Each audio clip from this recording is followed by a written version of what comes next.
All right, how's it going, guys? Today we got this 328i in the shop today. We can see we're getting some headers put onto it and we're gonna put them on. It's a pretty easy job. Basically, I'm gonna be showing you guys how to put these things on pretty easy. You can see we pretty much got everything apart on this side. So quick little run through on the things you have to remove would be basically this expansion tank. Just move it to the side. You will have to remove all the smog stuff, or I guess the pump thing. That's pretty easy to remove. It's just two 10mm bolts right here, the hose, and then this, I think it's an EGR thing. Removing the EGR will make it a lot easier to get to the bolts right here on the side. But other than that, you just remove the 202 sensors here, 102 sensor right here, the other one over there. You will need one of these special tools. Goes right here, goes over there. Pretty easy to get to. As you can see, I have not removed anything on the cowl. Only thing I removed was that valve cover.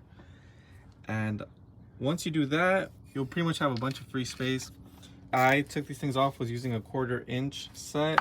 It's an 11mm. There's gonna be a bunch of bolts right here. You're gonna see. You can compare with the new headers how many bolts there are. There's pretty much 4 on the top and 4 on the bottom, as we can see. And pretty much all of them you can reach from up here. Even the ones for back here as well. The only ones that you will have trouble with, and I recommend getting them from the bottom. So here we are at the bottom of the vehicle. I don't have any of the splash shield out, but we can see that bolt right there, that bolt right there, and that one right there. Those are the only ones you'll really need to come down here to get, because those are pretty hard to get from the top.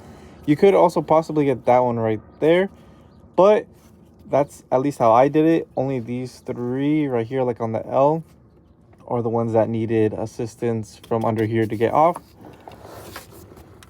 But other than that, I'm just disconnecting the rear O2 sensors. We're just gonna disconnect them and pull them out with the O2 sensors still attached to the pipes, because these are pretty hard to get from here. We'll just take them out with the whole sensor and everything.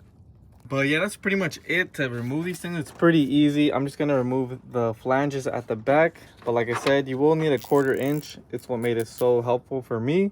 This 1/4 inch and like a longer one, like a longer handle one, it makes a super easy job.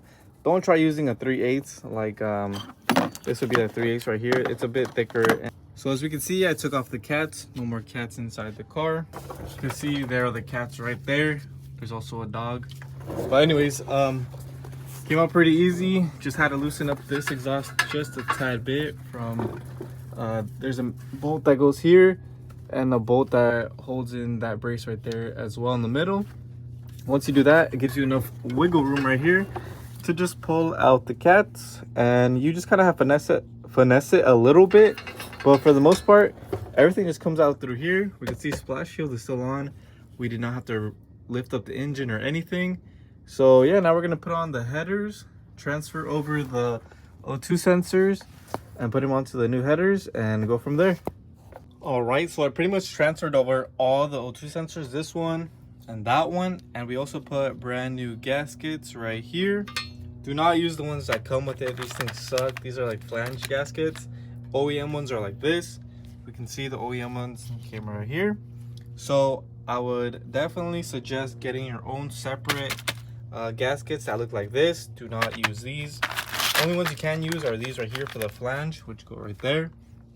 But other than that, we're pretty much all set to feed this thing back in. Most likely we're gonna have to put the longer one that goes to the front of the engine first, and then this one, but we'll see how it goes. All right guys, so the trick to put these in is like you kind of want to line them up together from the bottom and then start stuffing them up together.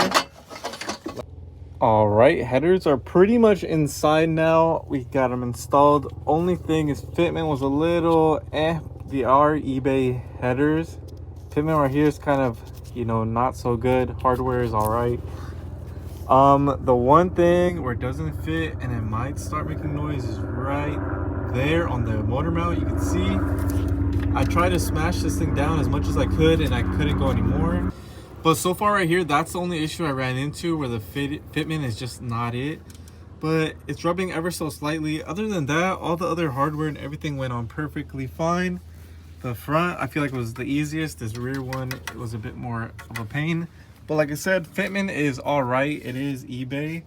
So I'm not sure how other headers are. But at least these eBay ones were kind of like not the best, but they're also not the worst. Like I said, only fitment issue is that right there, but it's not too bad. But we can see this is how the top looks like. It looks really nice, really clean. I just have to put everything back on and we'll get a sound test, see how it is.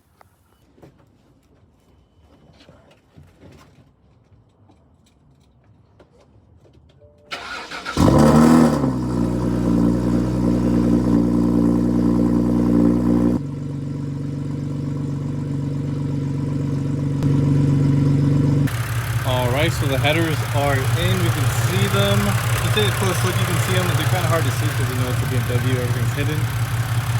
But yeah, it's all warmed up now. I will include a clip of it being cold started. But this is how it sounds just idling. It's not too bad, it sounds pretty nice. I'm gonna see if I can get you guys a rev real quick.